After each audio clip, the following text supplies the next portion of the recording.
There we go. Hello, everybody. We are back. It's Lisa with SheisMe. And today, now, I'm being joined with Lorissa Rinhart. Hi, Lorissa. Hi, thank you so much for having me. I am so grateful to be here. We're so happy to have you. Why don't you tell everybody a little bit about what your presentation is going to be about at the conference? So, I am a women's historian and an author, and I truly believe that when women understand that we are from a long line of change makers and trailblazers, we start to think differently about ourselves, that we understand that we are part of this tradition that can shape the world and change our lives.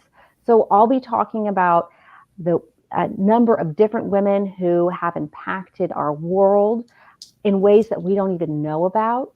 I'll be talking about how you can channel their inspiration to change your own life and change your own communities, and give some examples of visioning and journaling exercises that you can use every day to really place yourself in this powerful tradition of women. Oh, I think that's lovely. What inspired you to want to share your story with us? I was inspired by my own journey. I mean, growing up, and I was a bookish kid, and I spent all my, you know, lunches in the library reading. I went to college and I lived in the library, and I loved history. I always loved history. But it didn't dawn on me that in the histories I was reading, women weren't represented until I was really in my mid to late 20s. And it really shifted my focus. I understood that I viewed myself in the same way that women were represented in history, as marginalized, as unimportant, and as unable to be the agent of change that I wanted to be. So Wow. I started reading history a bit differently, right? Because I saw other women around me doing great, but being told that they weren't enough, that they weren't important, that their ideas weren't as good as I knew that they were. And Mhm. so I started reading history through this lens. And so, for instance, if a woman was described as pushy, I understood her as assertive. If a woman was a footnote, I figured she threatened the men around her. And if she was described as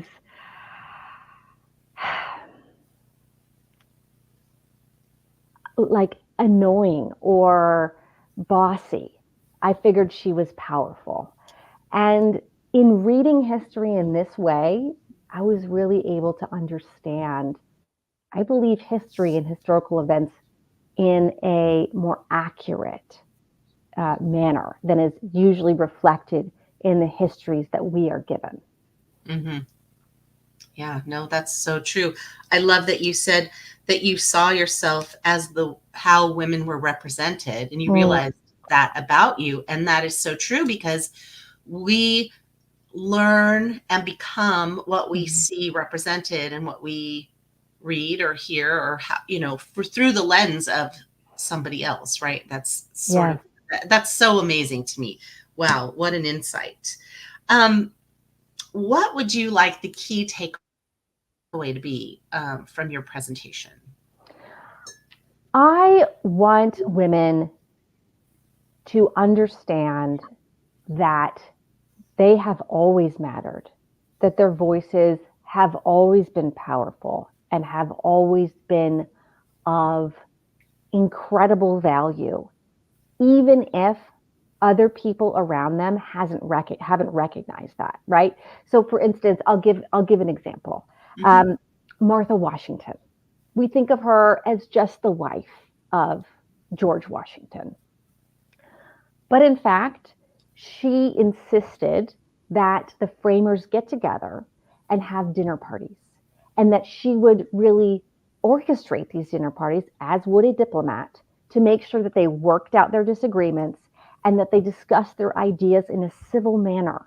And without her influence, Andrew Oak, who is one of the foremost scholars of First Ladies, says that we would not have the United States of America. That's how influential she was on our nation's founding. And yet we don't talk about that. So I Never. want women to understand that even if they're not seen, they are of value and they should see themselves this way, because that's the first step, is to see Right. yourself for your own true worth and value. Hmm. Yeah, without a doubt. And that goes to what we talked about a little bit before we started here about, um, women who work in the home, right? Mhm, So not only are you the chauffeur and the mhm. cook and the planner and the doctor and the personal assistant, and there's 10, 12 things that you do. So Every day, easy. every day, Yes, and pivoting on, every second of every day to yes, make sure that all of those things are handled. So give yourself some credit, right? Give yes. yourself some credit. You're not just a stay-at-home mom. Oh, You're a lot of things. a And lot of things, a lot of things that the market values at a premium.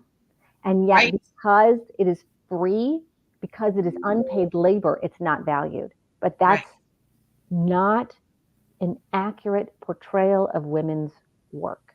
And right. I would also add the quote by Harriet Beecher Stowe, who said, "Women are the true architects of society." And it's not just women like Martha Washington or these famous women that we know. It's all women who make sure that food is on the table, that there is peace in the home. I wrote this book about Dickie Chappelle, who was a um, combat photographer from World War II through the Vietnam era, and she spent a lot of time in the post-war Europe, and she was so struck by the peacemakers of that time, not the men, at the conference table, but by the women who were keeping their children alive in root cellars and bombed out buildings, whose Hmm. stories are unsung, but who are the reason that peace prevails to this day. Hmm. So we need to see ourselves in that lineage. Absolutely. Absolutely. Without a doubt. Wow, that is powerful. What is something that everyone should know about you? Oh, goodness. I mean, I'm passionate about women's empowerment. I'm passionate about women seeing themselves as they are, as they truly are. Um, and also that, I think a lot of times when we see women up on stage being so confident, that we believe that they were sort of formed this way. And actually, this is something that I try to do in my histories. I try to talk about that women make mistakes, we fail, we fall on our faces, and that we all know that the road to success is run straight through failure. You do not become successful without failing again and again and again and again. So Mhm. I would just want to tell everybody that, I'm a great waitress. I waited tables for so long. I'm really bad at other things. I went through a number of careers before I found myself where I am, which is my passion and purpose, and my power. So I just want everybody to know that, just like me, you can fail at a great many things, and still find where you are meant to be in life and in your life. Right. And when you do see women up there on stage, confident and, feeling like, wow, she's got it all together, she probably doesn't. No. And a lot of times, I know so many women, and I know so many women that are afraid to speak publicly. Mhm. They have stage fright. They have anxiety. They have, I mean, we all have it to some degree. And it just depends. Like, if you want me to get up and talk about something I don't know anything about, then of course I'm going to have anxiety. But if I'm talking about my passion, Yes. I'll talk to anyone anywhere. Like, I will, when it comes to activism around women, like, I'm right there in the conversation, and I don't care, put me up. I don't care where I am. Yeah, Like, I don't that's care how just, big the stage I is. don't care how big the stage is or how small it is. But um but everyone, you're right, everyone has failed and everyone has some sort of nervousness. And if you're anything like me, I get off of a call or off of the stage or off of whatever it is I'm doing, and then I go over it in my head and like, oh, why did I say that?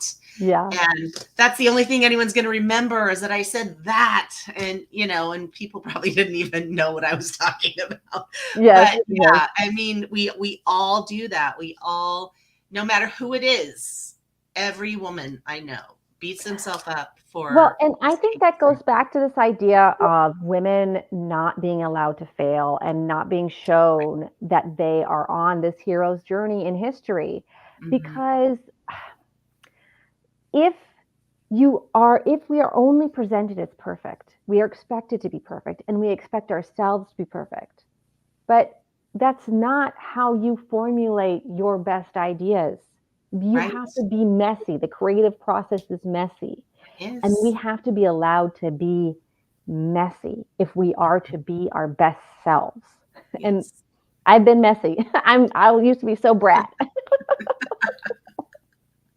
I know. I talk about being a reformed perfectionist Hmm. because I was so even I'm a painter, and so even in my art, where I would spend hours just perfecting everything, had to be just perfect, and then I decided I need to go a little bit wild and create some messy art and create something that was the hardest thing. I think I one of the hardest exercises I've done in my life is let myself go on Hmm. the canvas and not sort of put that perfectionism um, into the art. And it's messy, but it's fun.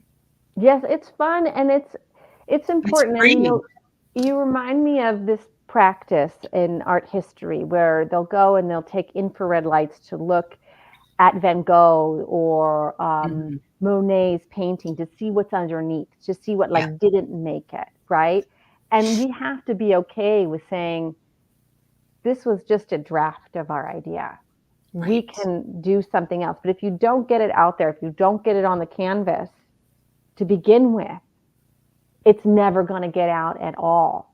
And right, far better to be imperfect than not formed, you right, know?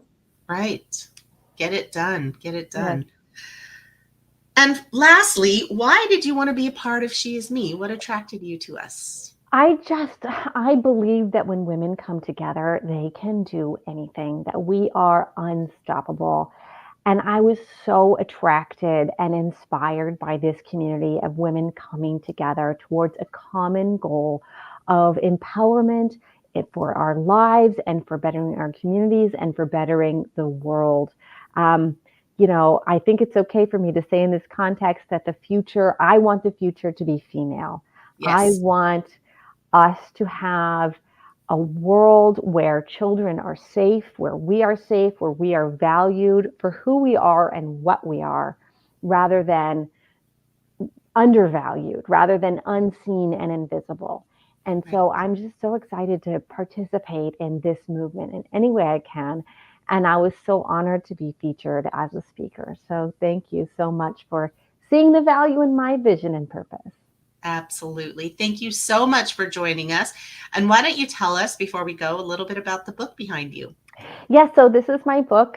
First to the front, it's the biography of Dickie Chappelle, who was a trailblazing female war correspondent from World War II all the way through Vietnam. She told stories that no one else even knew were stories before she got them. She was the only woman on Okinawa. She was the first woman to the front on Iwo Jima. She was embedded. She was the first journalist embedded with the Algerian Liberation Front. She was the first journalist to make paratrooping jumps with the South Vietnamese Airborne, and on and on and on. And she told a story that is unique and is about the individuals who were on the front lines of the Cold War. And that in itself is a unique perspective of this pivotal era in our Yes. world history. So yeah, I love the book. I love Dickie Chappelle, and I thank you for giving me the opportunity to promote it. It's on Amazon, bookshop.org, anywhere you buy books. Great. Thank you so much, Lorissa. Thanks for joining us today, and we'll see you at the conference. Okay, bye. Thank you.